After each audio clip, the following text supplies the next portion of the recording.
বারাণসী শহর থেকে অল্প কিছুক্ষণের দূরত্বেই রয়েছে সারনাথ। তো সেখানেই আমরা একদিনকে চলে গেছিলাম ঘুরতে। সারনাথ জায়গাটি সেই জায়গা যেখানে প্রথম গৌতম বুদ্ধ ধর্ম প্রচারের কথা নিয়ে ভেবেছিলেন। এই জায়গাটাতেই একটা হরিণ পার্ক ছিল। সেই সময়ে সেখানে বসেই তিনি প্রথম ধর্ম শিক্ষা দিয়েছিলেন। তো সেখানেই আমরা চলে গেছিলাম। আর এই যে উত্তরপ্রদেশের বিখ্যাত আখ, সেই আখের রসই খাচ্ছিলাম, কারণ গরম ছিল বেশ ভালোই। তো সেই কারণেই একটুখানি গলাটাকে ভিজিয়ে নেওয়ার প্রচেষ্টা।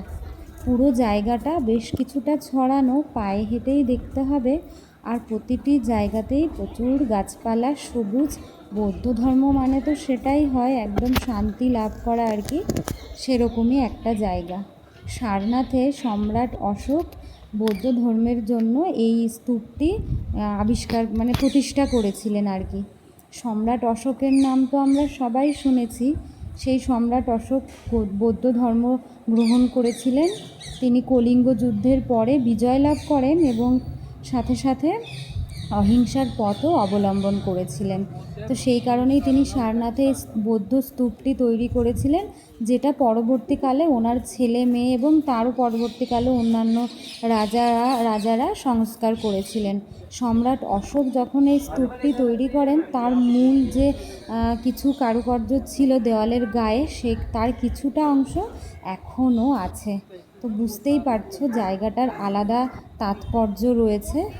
তো পুরো জায়গাটা ঘুরে দেখতে 2.5 ঘন্টা মতো লেগেছিল, কারণ আমরা রেস্ট নিয়েই দেখছিলাম।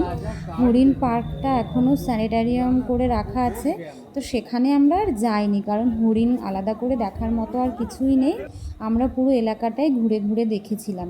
সেই এলাকাটার মধ্যে এই যে গৌতম বুদ্ধের সুন্দর মূর্তি দেওয়া একটা দারুণ মন্দির করা আছে। এই মন্দিরের ভেতরে একটা সোনার মূর্তি আছে গৌতম বুদ্ধের। আর দেওয়ালের গায়ে সুন্দর করে গৌতম বুদ্ধের জীবন কাহিনী নিয়ে বর্ণনা করা আছে। আমি ভিডিওও করেছি সেটা।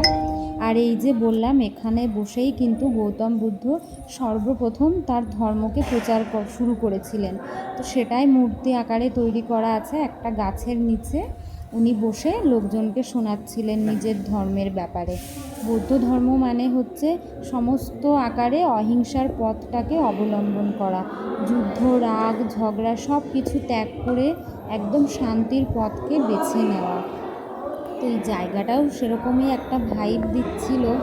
আর এখানে একটা মিউজিয়ামও আছে, যার টিকিট মাত্র 7 টাকা পার পারসন।